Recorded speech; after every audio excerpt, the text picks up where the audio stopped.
Hello guys, ഞാനേ പോളണ്ടിൽ വന്ന ടൈമിൽ ആദ്യമായിട്ട് ജോലി ചെയ്ത ഷോപ്പാണ് ഈ കാണുന്നത്. ഞാൻ ഇപ്പോൾ കാണിച്ചു തരാം കേട്ടോ. ഇതാണ് ഞാൻ ആദ്യമായിട്ട് ഇവിടെ വന്നപ്പോൾ ജോലി ചെയ്ത ഷോപ്പ്. ഇവിടെ വന്ന ടൈമിൽ കോമഡിയാണ് കാര്യം. കബാബ് ഷോപ്പ് ആവണ സമയത്ത് ഓട്ടോമാറ്റിക് നമുക്ക് കസ്റ്റമറായിട്ട് ഡയറക്റ്റ് സംസാരിക്കേണ്ടി വരും.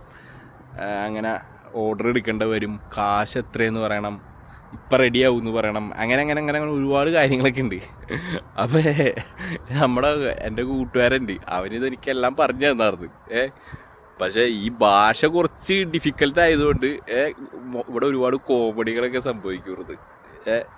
ഇപ്പം നമുക്ക് ഇവിടെ നിന്ന് കുറച്ച് എക്സ്പീരിയൻസ് ആയി, ഇത് കുറച്ച് നമ്മൾ കേട്ടൊക്കെ കഴിയുമ്പോൾ നമുക്ക് കുറേയൊക്കെ മനസ്സിലാവും. ആദ്യം നമുക്ക് കുറച്ച് വേർഡ്സാണ് ഇതിൻ്റെ അറിയാൻ പാടുണ്ടായുള്ളൂ.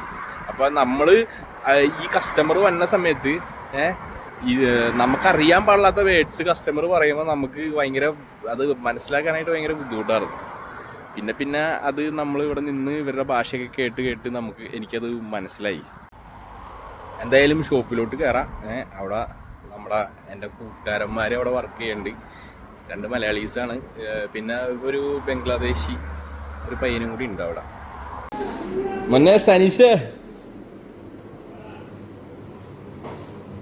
റൈസ് ഇതെന്ത് സാധനം ഓർമ്മ അതിൻ്റെ പേര്? മാക്രോണി. ബാക്കിയൊക്കെ പഴയതൊക്കെ ഇതൊക്കെ തന്നെ. ഇത് ഈ സാധനമില്ല, ഇത് ബക്ലാവ് എന്ന് പറഞ്ഞൊരു സാധനം ഉണ്ടാ. ഇത് നമ്മുടെ നാട്ടിലുണ്ടാവും, ഞാൻ കഴിച്ചല്ല, ഞാൻ ഇവിടെ വന്നപ്പോഴാണ് കഴിക്കണം. ഇതൊരു കണ്ടാ വെറൈറ്റി ആണ്. താങ്ക്സ്.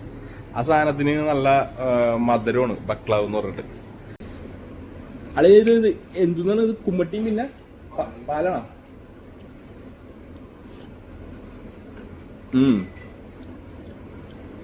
കൊള്ളാലോ.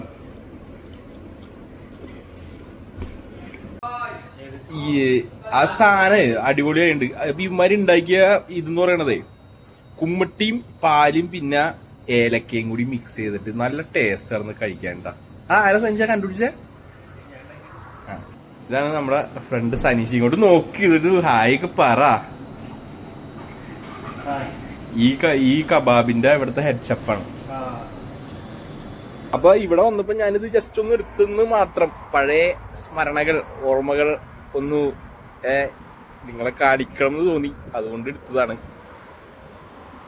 അപ്പൊ വീഡിയോ ഒക്കെ ഇഷ്ടപ്പെട്ടുന്നുണ്ടെങ്കിൽ ഫോളോ ചെയ്യാൻ മറക്കരുത്, സബ്സ്ക്രൈബ് ചെയ്യാൻ മറക്കരുത്.